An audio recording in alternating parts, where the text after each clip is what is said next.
topic to work with. And it's not going to be that way today. It's going to be one of the more heavy duty topics we work with. So, yeah, sorry. You know, it's like I couldn't help myself. So what are we working with today? Organization.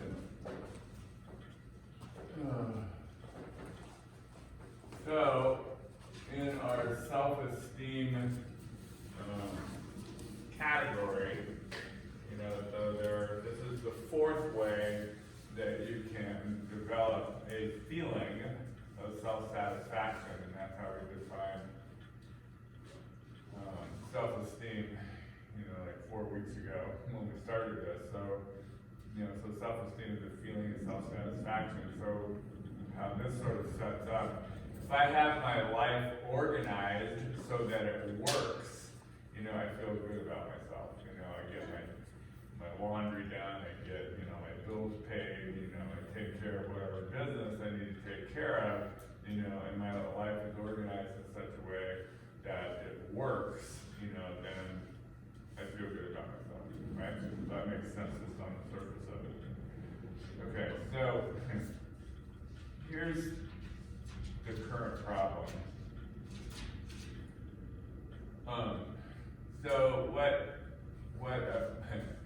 a pandemic does, you know, among other things, is it throws your life into complete disarray. You know, it's like all the ways that you had your life organized no longer work. And you can't, you know, like, I mean, whatever, you can't leave here and go to Guido's and get a pizza and a beer before we go home. I mean, you know, it's like, sorry, that's to go. So it's like, so this whole thing, you know, it's like, is one of the things that I've been doing with my clients, you know, for the last couple of weeks, is I sort of approach it in a similar way that I approach like the holidays. Like the first week or two of November, I start asking clients when they come in before we actually even get into whatever they want to talk about. I go, okay, so the holidays are coming up, or you got a good stress management program to deal with the holidays. So we'll spend 5-10 minutes looking at their stress management program for the holidays. And so now when I see people now, it's like, oh, so your whole life went upside down. How have you reorganized it so that it works? You know, what's your stress management program? What's your organizational plan? You know, so that you can have, you know, things fit together in a way that makes sense. And so we'll spend, you know, the first 5-10 minutes on that task. Okay, so there's a variety of reasons why that's important, right? So the reason I'm going to just focus on momentarily is it has to do with like stress management in general. So when you're in fight or flight, when you are dealing with life-threatening situations like a freaking pandemic, you know, it's like you go into fight or flight. You know, the fear level goes up, anxiety kicks in, and what that boils down to in your brain is your amygdala, you know, is working overtime. And the amygdala is the one that sort of does the fear stuff. You know, it's in the low brain, it's, you know, the lizard brain. And your high brain really can't talk the amygdala out of anything. It's going to be okay. The amygdala is going, yeah, bullshit. You know, just, you know, forget it. So one of the ways that we calm the amygdala down, weirdly enough, is routine. So if brains like routine, they like schedules, they like things to sort of fit together in an organized fashion. So when your brain is happy with whatever structure you might have, the amygdala quiets down, the fear goes away, your immune system gets better. See why I'm bringing this up, right? So, yeah, so one of the exercises we're going to do today is like, you know, have, for the short term, so let's say over the next month, let's say, you know, what would be, you know, the organizational pattern that you think will be best for you and reasonable, so everything gets done, everything gets taken care of, and you have ample time to like engage in stress management, self-care type activities. So that'll be the exercise we'll do, that'll be the topic of it. Okay, so organizational stuff, right? So one of the ways, well, there's a couple of things that I want to present that are in this organizational thing. One of them is called brain mapping. And this came out as an idea probably in the 70s, I think, when this came out. So it's been out for a while. But it was a real sort of organic way of like doing problem solving. So when we did problem solving a few weeks ago, you know, we talked about identify the problem, brainstorm solutions, then you come up with a list, and then from the list, you know, you develop a plan of what you're going to do, and then you have a timeline to see if the plan works, and then you come back and you ID the new problem if there is one. So it's like a feedback loop. So this particular problem-solving methodology worked really pretty well for what we were doing, you know, back when we were doing conflict resolution and whatnot. It's a pretty linear, straightforward, easy to follow sort of pattern. Right. Brain mapping is way more, I don't know, sophisticated, complicated, however you want to phrase it, but it also, what we like about it, and why it sort of got a lot of playing time for a while, it's sort of fallen off since then, was because brain mapping sort of is organized not in this linear fashion. It's organized more the way that the brain is actually constructed. And so the construction of your brain, really like how things work, you know, like stored and, you know, organized, it's all done by association.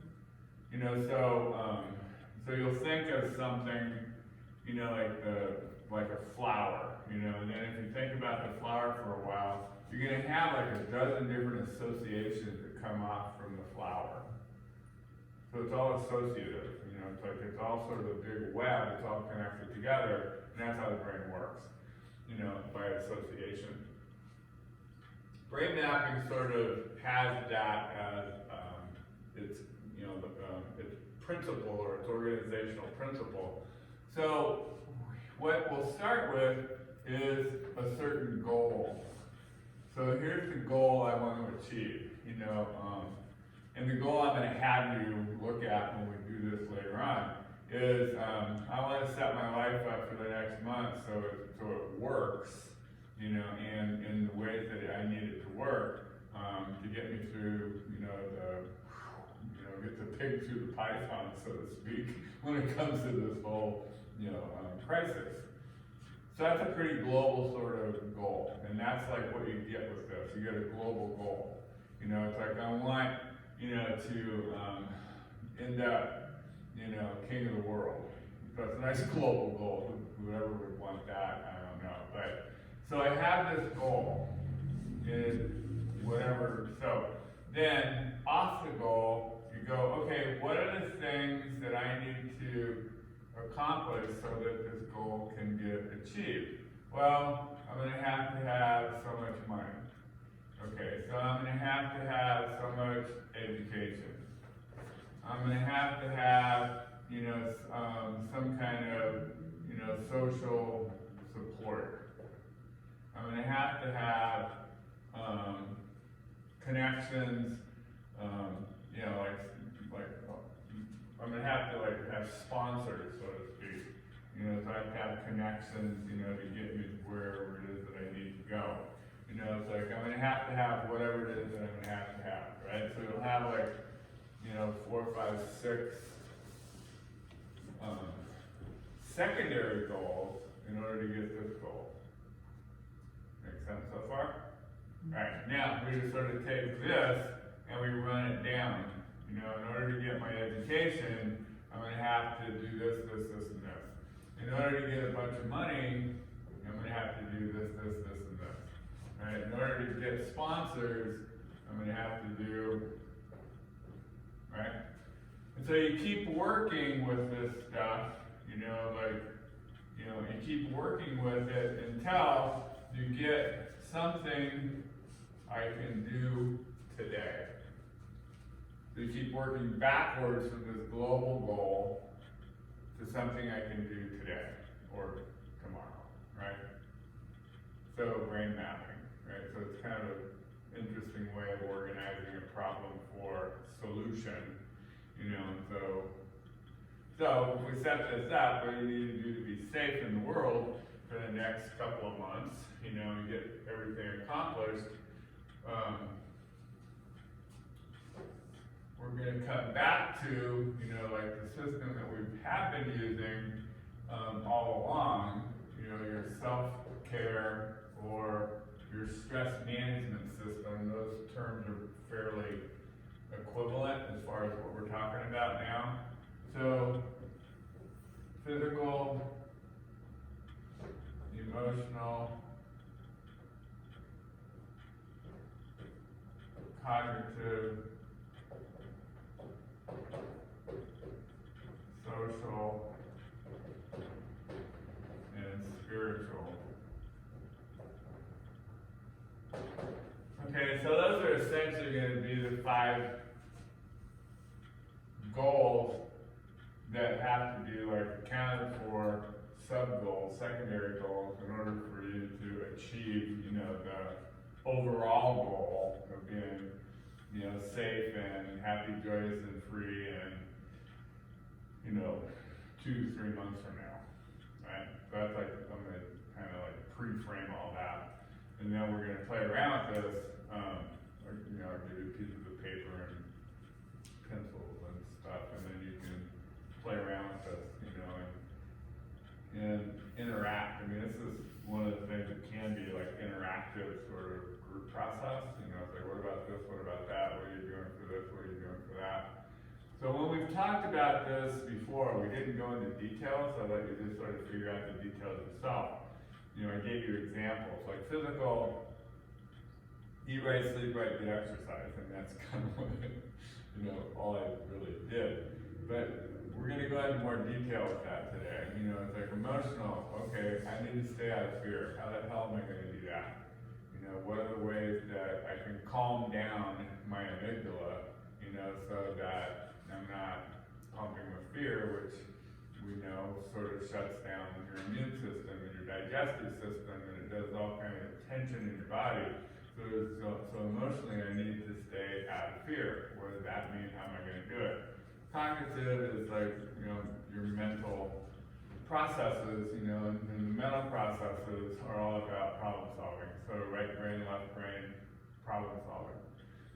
Social, we're screwed. It's okay, so how do you get to deal? For the most part, if we have social distancing, then it's we're social animals, we don't do well with social distancing. So how are you going to deal with, this kind of at least spatial isolation? What does that mean? How are you going to, overcome that? What do you think will work for you in that regard? Yada, yada, yada. Spiritual, for the most part, we're going to look at spiritual not so much as higher power, prayer, ritual, that kind of stuff. We're going to probably look at it more as creativity. Because one of the things that happens is when you're in a creative place, you really can't be in fear. We talked about this, a while ago. Negativity cancels creativity. Mm-hmm. Right. So if I'm in a creative place, then it's pretty much cancels negativity, cancels fear, and I'm in a good place. I'm creating, and that just sort of pumps up my immune system, which is kind of what I want. I don't have to story because I'm O positive.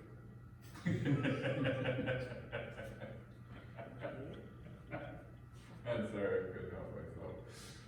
My son laughed about that, though, and goes, yeah, right, you know, so you get a little bit, you know, of, not immunity, a little bit resistance. And I go, oh, so enough to cancel my age liability. And he goes, maybe. And so my son Brandon was sitting there, and he goes, I got O positive. Well, that cancel my asthma liability? And I went, yeah, of course it will. Yeah, it's kind of an interesting discussion about that. Okay, so this is like the setup, you know, it's like kind of what it is, and I want to get this accomplished today because it's interesting, you know, it's interesting that, you know, synchronicity. I mean, the last day that we do this, and, you know, and the whole thing about organization is what we get to talk about, and, you know, when you have something that just sort of turns your whole world topsy-turvy, it's like, okay, well, how am I going to bridge? How am I going to organize my world until it gets back to some kind of normalcy? You know, I don't know, we're going back to normal. You know, that's like a high possibility. We ain't going back to normal, you know, and so I want to bridge, you know, I want to have something that I'm in a good place, and then I'm able to sit and watch and see what then evolves, so I'm not in panic about all that shit. And that's what I want for you. I want you to be able to be in a place where you're thinking, you know, you aren't reacting. You know, and so I think this is the best way, you know, that I can prepare you for that. Let me know. Like in a couple of months. How'd it work? Now where the fuck? Okay, so brain mapping, and then this is what we're going to come to, you know, back to that. All right, so when I typically teach this particular class, I come at it from typically a different point of view, where we'll talk about, well, one of the topics that comes up is like, you know, Stephen Covey's 7 Habits of Healthy People. You know, it's like, so how do you have your life organized? So like if you've ever, I mean, it's been around since, I don't know, what, 60s or 70s, that book has been around for freaking ever. And it's still a classic. I mean, those 7 habits, I can't remember what they are, of course, but those 7 habits, you know, are ones that are, and, you know, it's a good way to, you know, organize your life. And, okay, so that's nice. Well, how do you have your life organized currently? It's not that way. I know, it's like a depressing thought. Yes. So like, if we think back, it's like, how are you trained to organize your life? Family of origin. So your training is to organize your life, at some level, to organize your life around crisis. Why? Why would you organize it? I mean, that's like one of the bummers about what we got. We have a legitimate crisis. And one of the weird things about that is that all of us that grew up in dysfunctional family systems, we are wonderful at crisis. Because that's all we've ever really lived in. We're shit when it comes to normal. But crisis, we excel at crisis. Yeah. I know. Pat yourself on the back. Just don't pat anybody else on the back. So, I mean, but back up. So why, you know, is it organized around crisis? What is there about crisis that is so intrinsic to the dysfunctional family system? Why is crisis so imperative? All right. So a couple of reasons for crisis. One, and this is the one that typically lingers the longest, is that if I'm dealing with crisis, it keeps my shit down. Like none of my woundedness, none of the stuff that I need to heal, none of that will come up if I'm in crisis. Crisis keeps your shit down. So you'll notice, if you think back on your life, it's like when everything kind of calmed down and you're sitting at the beach and everything was just really wonderful, and then stuff will start bubbling up and you start getting anxious and antsy. It's like, I gotta do something, and then you go get drunk and get thrown in jail. I had a crisis. Boom, all that goes right back down. So crisis is crucial to keeping your shit down. Right, so that's like the one that lingers forever, the one that typically I'll run into. Like I just got a new 20-something-year-old client, that my life just doesn't work. I keep going from crisis to crisis to crisis, and I just started laughing. I guess he bottomed out, huh? He goes, what? Yeah. So eventually, you just get to the point where I can't do this anymore, this crisis thing anymore. I got to figure out what's going on. All right. So the other reason we operate in crisis is because there's a system or a pattern. It's circular, like a lot of these things are.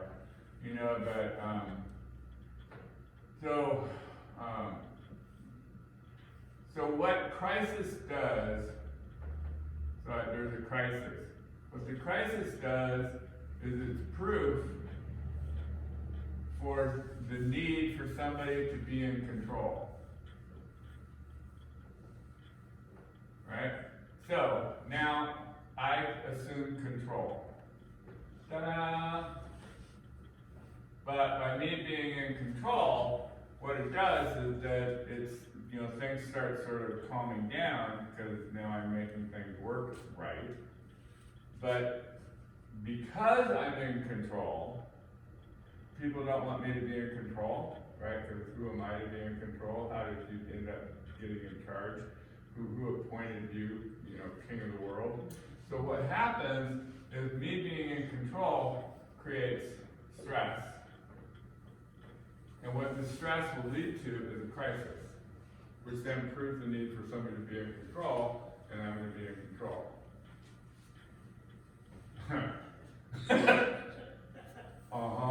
Hello? Look at my life here. So, yeah, it spins like that.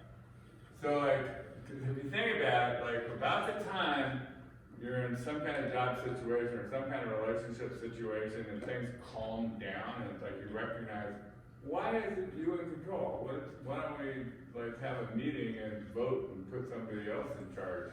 And then all of a sudden there's going to be, from that stress, it creates, sort of its own tension, and then the arguments begin, and then crisis. And then that proves somebody needs to be in control, I'm in control, blah, blah, blah. So, or somebody else gets to be in control. I mean, that's another way that this works, there's a coup, at the boardroom level or the country level or something, so somebody else is now in control, but they just repeat the same pattern. This goes round and round. This is another reason where we're not, those of us in the recovery process, we're not fans of control. Because this is the system under which control, works. This doesn't work, so to speak. So we just are not fans of it. So we talked about control a while ago, a long time ago, the beginning of this whole thing. And one thing that I said about control, if you're in a hierarchical system and there's agreement about you get to be in control under these circumstances, then it works, right? So that's when you have the hierarchical system. So I start off, if I go in to get a job, I start off as your equal. We negotiate, and I just, it's okay, I'll work for you for this level of compensation and benefits and whatever, point. So I voluntarily go one down and I allow you to order me around and put me in training and all the rest of it. So I agree to it, you know, and so that's not that's a control dynamic in the sense that I'm here, you're there, you know, and you're in control, so to speak. But it's not really a control dynamic because we agreed to it to start with. So it's artificially, in a sense, a control dynamic. It isn't imposed control, it's agreed upon control. It's the reason why going to Marine boot camp is an abuse. If you did the same thing to your teenage children, it would be child abuse. Because, you know, the difference is it's agreed upon. I agreed to it, you know, and then because of the benefits, whatever, that I thought I was gonna get, right? So that's what makes it different. So this kind of control is control based on the idea that I need to be in control. Why? I need to be in control because the only person that is safe is the person that's in control. So safety, you know, is what I'm after if I'm a control freak.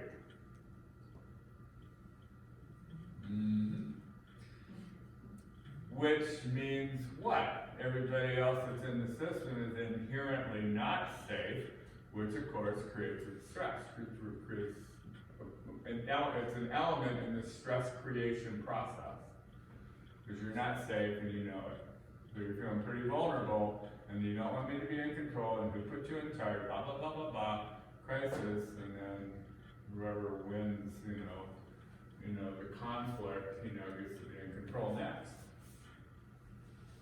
So, in a sense, this is how we were trained to organize our lives. This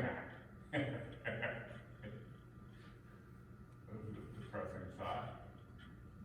I know, I'm laughing because sometimes you gotta laugh, otherwise you'll just be crying for the rest of the afternoon or evening.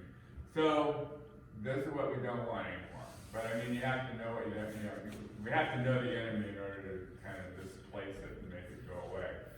So, but one of the other reasons I'm bringing this up is because when it is that your training is this, and you go into like the kind of egalitarian stuff that we have been working this whole 10 weeks on developing the skills and you know, the tools and the thinking and the permission, like we've been doing that the whole time, you know, so that I don't have to do this anymore. You know, I can do assertive stuff. I can communicate with people in terms of what I want and need rather than trying to manipulate them so I get some leverage. You know, so all of that stuff, all those skills, all that stuff that we learn, you know, is like, in a sense, a prerequisite to break out of this and try something else.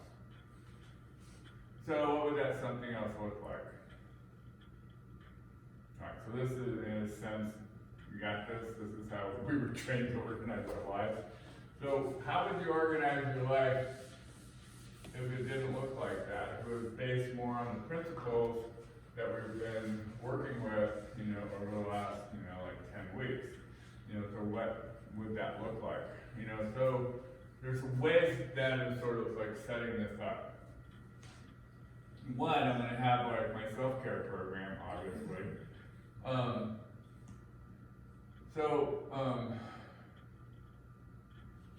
Let me put it this way. One of the things I'm going to identify is I have like a higher purpose. Okay, so what is a higher purpose? We talked about this at some level, and so I'm going to kind of come at this same idea but from a different angle to give you a different window into it. A higher purpose, how do I know what my higher purpose is?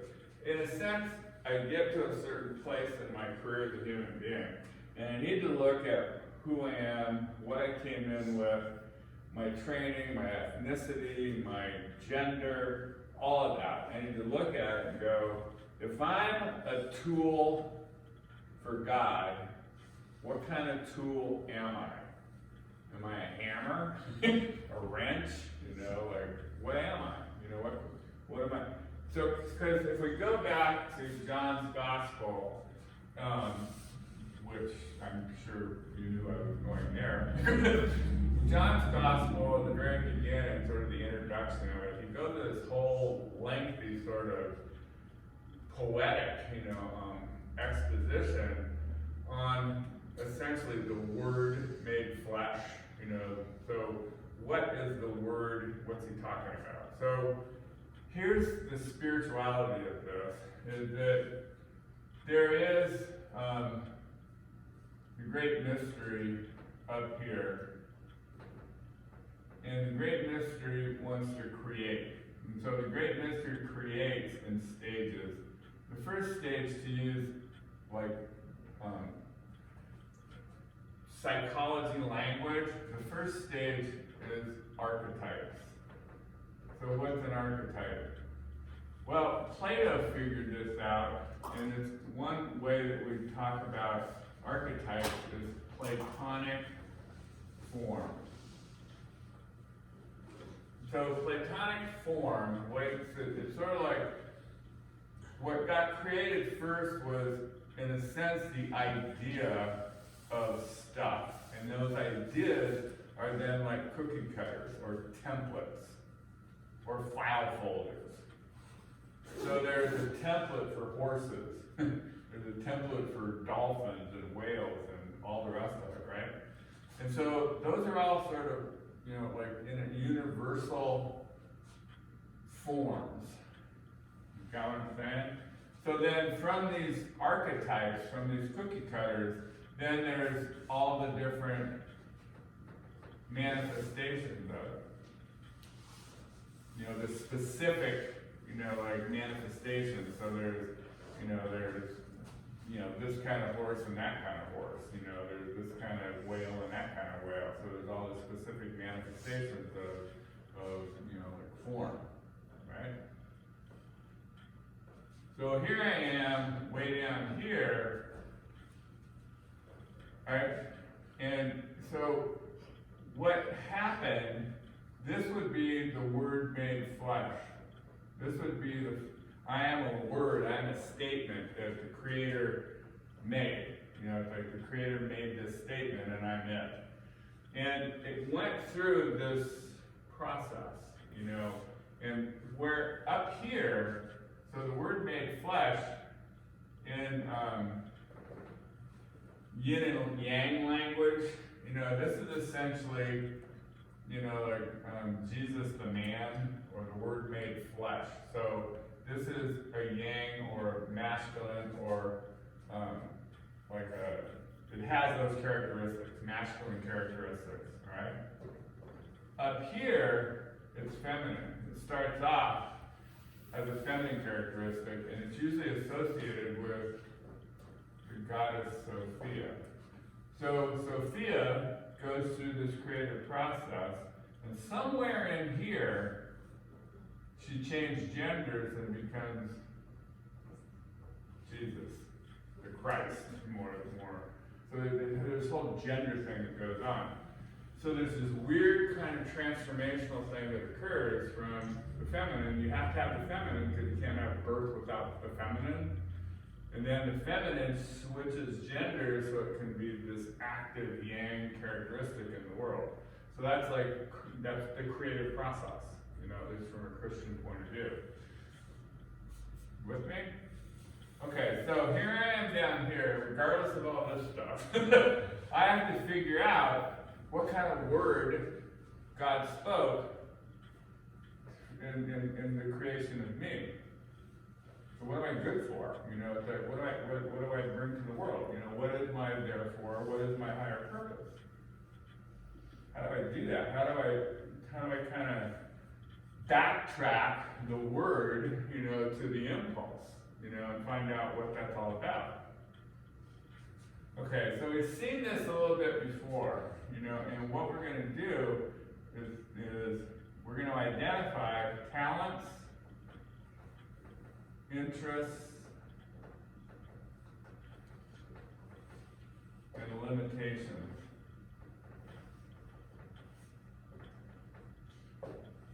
So if I identify those three categories, and I'm pretty, brutal about it, it's like I really sort of list them, it's like, Then, if I list all of that, then I step back and I go, okay, I've got these talents, these interests, and these limitations. Therefore, what am I best suited to do here on planet Earth? And it's going to be a lot easier to come up with at least a category, at least a sort of, like a general sort of job description, so to speak. A general, area, that I'm going to be good at. Okay, got all that? So now, how are we going to organize your life? Well, we're going to organize your life based on this, on your higher purpose. So, in order for me to achieve my higher purpose, I need to activate and develop my talents. I need to pursue my interests, and I need to stay within my limitations. And so I start organizing my life based on that principle, so that I can become, it's like, to mix metaphors here, it's like I was a seed, and then the seed grew, and so what I'm going to consciously do, so we get to do what the conscious evolution, because we get to take the seed that we are and find a way to manifest it into the fullness of our potential. We get to do that. But we need to know where we're going. God's like, oh, I did it. I was like, yeah, it's like, I'll be giving myself the wrong nutrients, whatever. So that's kind of an interesting challenge that we have. I mean, trees is to grow up to be trees. They don't have to worry about figuring out what branches are and what leaves are and what apples are. So can you do what you do and just do it, and that is going to be fruit enough, and because you're here on the planet doing your higher purpose? Okay, so you have what are you going to do? You do what you do. Okay, but that's this question. It's like, what I'm going to do is going to help me organize my life. So what it is the thought and the thought falls, which is the seed, and the action that brings joy. And what you do. Okay, so then you're going to have to define joy. It's right. yours. So joy can be like that. Yeah, joy can be that. Joy can be a spiritual feeling, it's like that's like all grand out. What I'm going to say, how do I know that I'm on the path to that I need to be on, right? So whatever that means. Right. And the word, what I'm going to use for that, the feeling state that I'll ascribe to that, is the feeling of fulfillment. So I feel fulfilled because I'm on the way to achieving my higher purpose. And you know you are the tree. But any stage of the tree is the tree. Whether you're a seedling or full up, all up, right? Okay, so there's interesting like Sufi stories about, it's like I'm an apple but I want to be an orange. So this is like the typical problem that human beings will have. Like who it is that I am it's weird, especially if you grew up in dysfunctional systems. Who it is I am is not enough by any stretch of the imagination, so I want to be something else.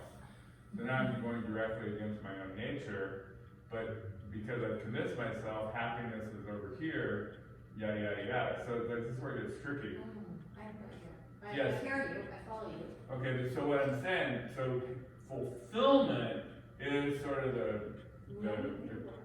that's sort of like the North Star. That helps me sort of stay oriented because fulfillment is totally different than any other, any other feeling state. And when I'm off path, it's like the term, I'll give you a term here, another Buddhist term. Dukkha. And it's spelled different ways, because it's Sanskrit. Okay, dukkha. So if you remember way back when we talked about, did we talk about the Noble Truths, the Four Noble Truths in Buddhism? Yes. I mean, as I know, we did. So the second Noble Truth, you know, attachment brings suffering. Yes. I don't think we talked about it in spiritual warrior though. I feel like we talked about it outside of it. Okay, attachment brings suffering. Yep. Right? So suffering is the way it's typically translated. The term though is dukkha. Attachment brings dukkha. And suffering is how it's typically translated. But if you start unpacking the term dukkha, it has more, it's like a feeling of malaise. I mean, it's a feeling of everything just emptied out and I feel like shit. You know, sort of like, you know, like waking up with a hangover. You know, like, ugh. You know, so you just don't want to do anything and your mouth is all weird. You know, so it has like this sort of feel to it that's really ugly, you know, and, you know, grimy and whatnot, right? So, dukkha. Right. If I'm not heading towards my higher purpose, that's what I'm getting. You know, it's like this sense of, you know, like, I'm not going in a place that's fulfilling. You know, I'm going in circles. You know, it's like I'm wasting my time. You know, it's like I might be accomplishing all kinds of great things from somebody else's point of view, but I'm not, it's definitely not joy. I disagree. You got it? From the position of flow, I disagree. Okay. Respectfully. Go ahead. So, but I was like, what do you see then, if I'm gonna get, It's if not I'm gonna achieve my higher purpose, It's not purpose driven. That's a male problem going up. Flow is female going down, and that is being, that's a doing. That's it's amazing. well, it's like we did the flow going down, because being then becomes doing. We don't So have it start with Sophia, you know, it comes Right. down, Right, and the impulse right. then is, you know, the word made flesh. Boom, now you got flesh, and the flesh needs to grow up and return consciously to the source. So it's I get that from a male model mind. okay, so like, you know, like, But purpose isn't a drive.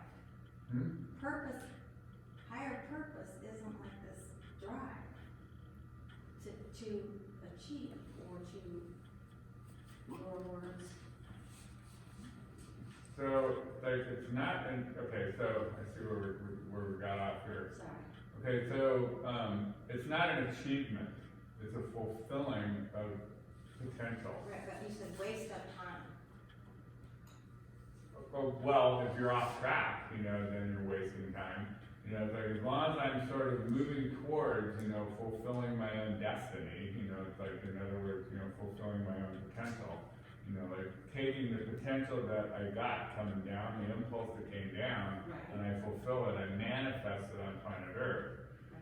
When I'm on that trail, you know, when I'm following that particular ox, you know, the Zen way of looking at it, you know, then it's like the feeling of fulfillment lets me know I'm on the path. Okay. So, Thank you. got all that? It gets interesting with the yin and the yang of it, you know, because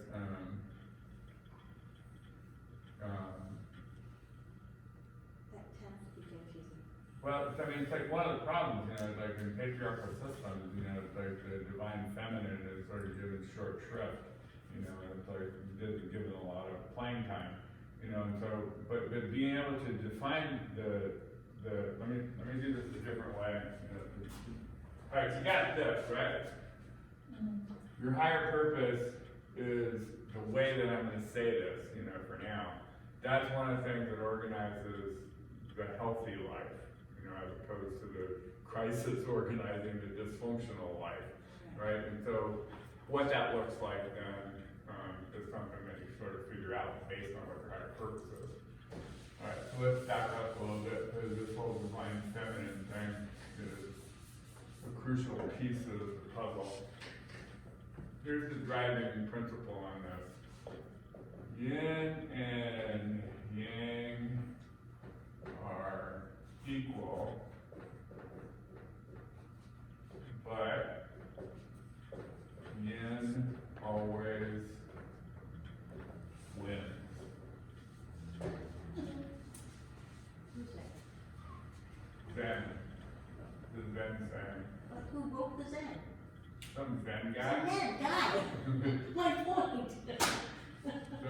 could have been Lao Tzu's wife, I don't know. So, but this is like one of the, so yin, feminine, yang, masculine. Yin and yang are equal, yin always wins. Why does yin always win? That becomes the key piece.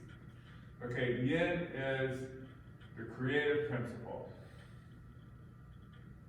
So think of it that yin is like the architect. Yang is like the general contractor. They're equal. But it takes the creative principle in order for there to be anything that needs to be built. Therefore, yin always wins. Make sense?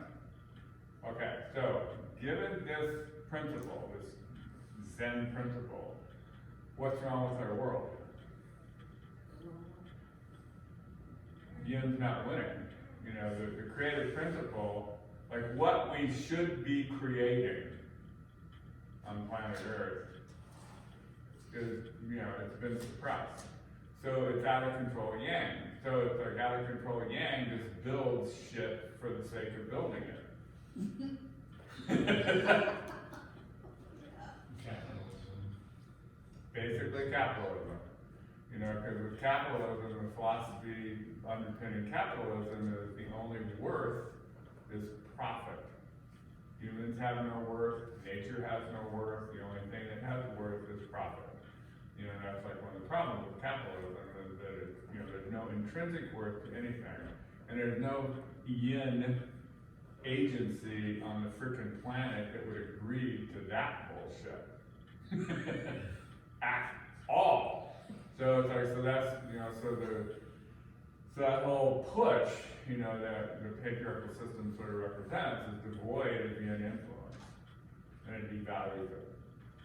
And it's to the very large degree overruns it. You know, we will make decisions on what should be done, and all those decisions have ended in disaster. You know, it's like the planet, we're killing the planet, you know, like, you know, colonialism, you know, we're killing off the indigenous people worldwide, yada yada. I mean, it's on and on and on. I mean, it's just tragic. Okay. So what does this then look like inside your own skin? Because this is a universal Zen principle. So how does this then show up inside your own skin? Opposite turmoil. Okay, so the yin part, the creative part, like what is in me that wants, what does it want to create? And this is another way of saying purpose, right? I want, the yin part of me wants to create this into something. Okay, so this reminds me of one of the examples when I was learning this originally. The example I got from this female instructor, you know, the mentor that I had. She goes, have you ever been in that situation where the wife was rearranging the furniture in the living room? And so you move shit, and she stands there and looks at it and goes, no, that's not quite right. Move that over there like, you know, 14 inches. You know, whatever the fuck, right? So the guy's going, okay, so. You know, yeah, no, that's a great example. So the poor guy, you know, moving this shit around, you know, 700-pound couches. No, that's not quite right. It needs to be. And then the other two, then all of a sudden he goes, this is not working at all. We just need a whole nother, you know, couch. I mean, okay, that's yin process. You know, it literally is yin process. And it has, the creative process is messy and you know, like whatever. I mean, unruly and, you know, irrational. But that's yin process.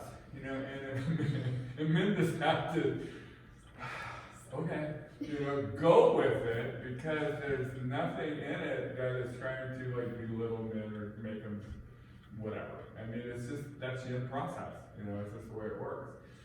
And that's like what is so like not a part of our culture is an appreciation appreciation for that kind of messy, creative energy. Okay, that's out here. It's going on in here too, because men have right brains, men have yin characteristics. They have to be appreciated and then trained and then let loose. And letting them loose is its own scary business, because you don't know what the fuck they're gonna do. Whoa! But being able to like, wow, step back and appreciate what happens is like one of the coolest things that guys get to actually experience. Like, whoa, I didn't see that coming. But it's spontaneous, it's unruly, it's all the things that it is. Yeah. So the divine feminine then is, in a sense, pretty like crazy in a good sense of the word. It's spontaneous, it delights in its creations, and then walks off and abandons them, so it's an interesting sort of energy. And it's all horizontal, it's not vertical. It doesn't, it's all here. It's all here. Right? And it's all cyclical too, it's like spring, summer, winter, fall. Male energy is more vertical, more linear, more logical, and it's all about getting shit done. Getting problems solved, getting stuff built. That's the yang potential. Yeah. Makes sense? Mm-hmm. So the divine feminine, the divine masculine, that inner marriage is pretty much going to dictate, this is like a Jungian way of approaching what we're talking about. This inner marriage dictates whether or not you're going to be successful in the ways we're talking about success during your lifetime. So it's a different window into the same material. Have you ever noticed a couple, whether they're married or not, but, Right. and he's talking, for example, he's gonna say something simple.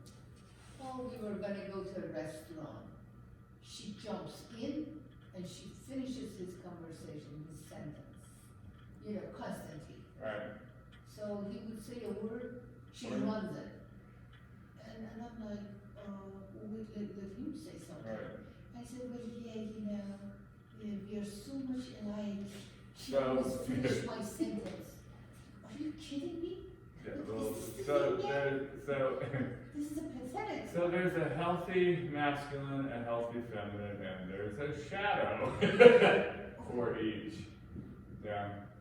So This is not a lenient of what I just. no, it's like it's it's pretty much what we sort of see that as codependent rescuing. Oh. Then I'm gonna jump in and answer. I'm gonna take responsibility for your problem by saying what you should be saying. And I finish your sentence constantly. So Because we you're see so it. much alike. Yeah, well, that doesn't happen. It's like, yeah, it's when people when they become Siamese twins, you kind of wonder, Yes. like what happened to individuation here. Yeah. Okay, so when I say healthy relationship, this is like one of the pieces from a Jungian point of view, Carl Jung's point of view. So this inner marriage, yin and yang, inner masculine, inner feminine, that marriage sort of dictates how the marriage out here is going to go. So, for example, domestic violence is what? I'm beating up my own inner feminine, and that gives me permission to beat up my wife. Make sense? Yeah. As a projection. Yeah, you got it, absolutely. So I work on this in here. Ideally, she works on whatever she's got going on internally, and then the outer marriage was reflected by the inner marriage. So that's like an interesting sort of approach, to couples counseling or to domestic violence treatment, that isn't mainstream at all. So, all right. You got all this. Got this organizational thing I'm pushing here. Like, how are you going to organize your life? Well, organize your life around the guiding principle of what your higher purpose is. How do you know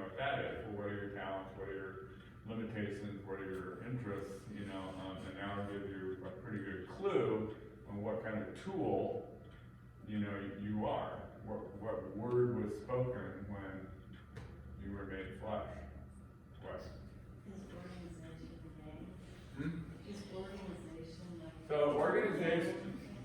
organization, how am I gonna get to my higher purpose? How do I need to organize my life, so to speak, so I get there? Yeah, so it's more like a roadmap or a whatever. You know, or using, you know, the mind mapping thing.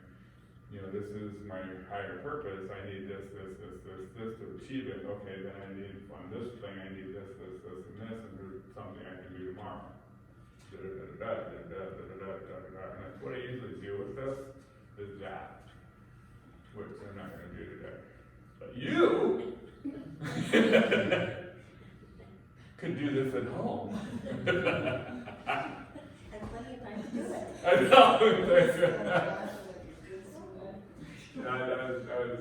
I took a class one time with a psychologist type was doing stuff, and she was talking about, you know, the brain and the different processes in the brain. And she goes, don't do this at home. But imagine cutting your skull off. Really? The psychologist with a sense of humor? Don't try this at home. Cutting your skull off. Is it possible, I mean, does it make sense if I tell you, I speak for myself, that we don't know what is the word that I'm supposed to be? Like, most of us. Most of us don't. You know, that's like, yeah, that's the mystery, you know, of our own being. Oh. Yeah, I mean, it's like, remember what we said a long time ago, we're all mysteries unfolding on an Yes. unknowable journey? That's what makes it so much fun. So It's when like the trying to hell figure are we supposed to know? You may never know, or something.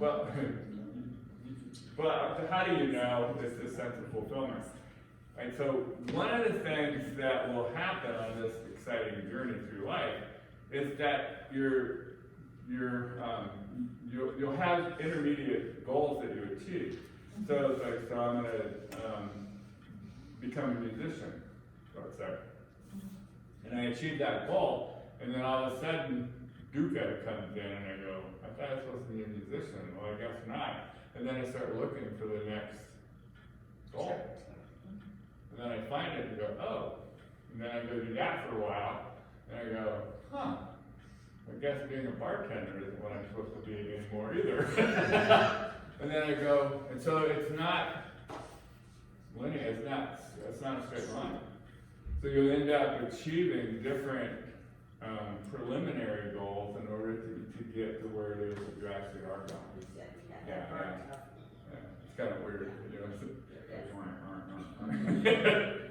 Yeah, so it's like, again, it's pretty messy. So there's been a number of times in my life ago, at one point, I mean, I loved being a land surveyor. I mean, I really enjoyed being a land surveyor, you know, especially in Alaska, because you get to fly around in helicopters and you go to different places and get up on top of mountains and turn angles, and this, you know, it was fun, you know, it's like, and it was exciting, and it was, you know, there was a certain sense of fulfillment, you know, because we were there first, and then we staked stuff, and then people would come in and build things, and it was like, wow, I did that.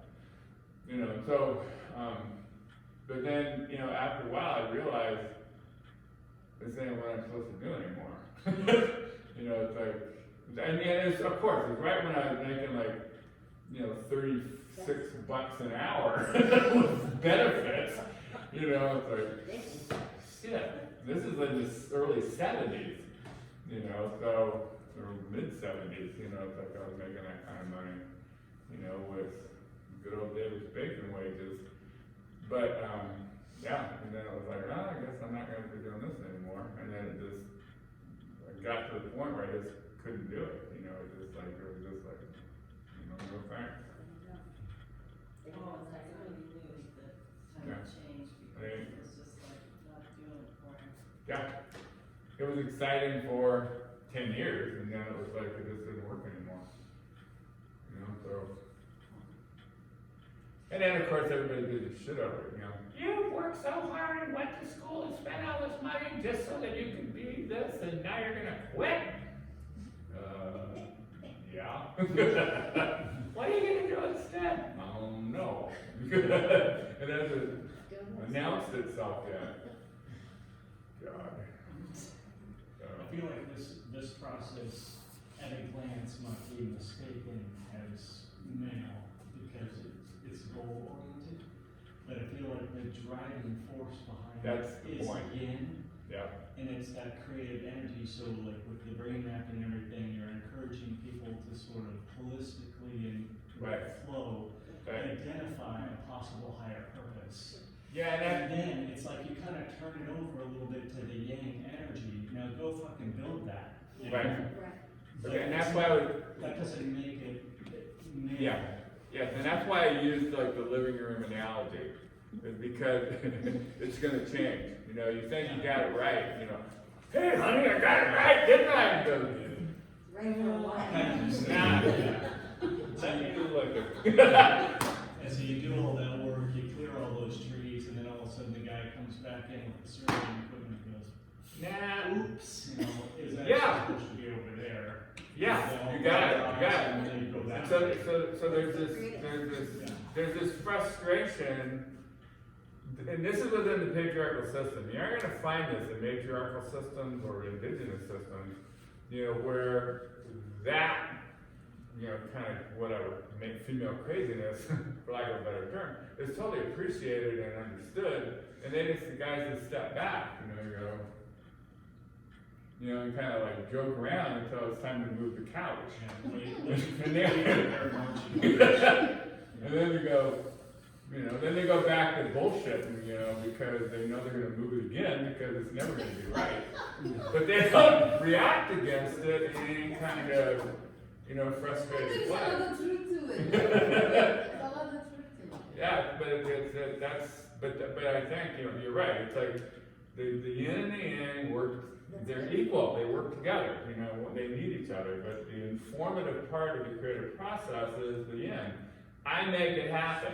I get that goddamn couch where it's supposed to be eventually. But yin always wins. You know, it wins. Because if the dukkha settles in and Yeah. you're like, well, why am I still discontent? And then that gives the opportunity for the flow. You got it, yeah, you're beginning to see how this works together, because it's nebulous in a way, and it's hard to sort of, like, unpack it, you know, in a way that is fully understandable, it's more visceral. Okay. And it seems like, That was good. it seems like without yin, there's no yang. Feel the tension. Yeah.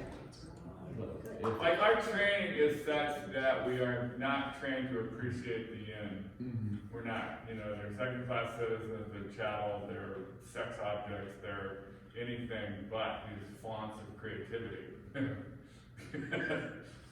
And that's like one of the challenges, you know, that our culture has, white culture especially, you know, has, you know, is for men to like appreciate the divine feminine. And for the divine feminine not to be waiting for the appreciation, do it yourself. Do it yourself. You don't have to wait on anything. We need to appreciate it in here. Yeah. Hey, we can take a break.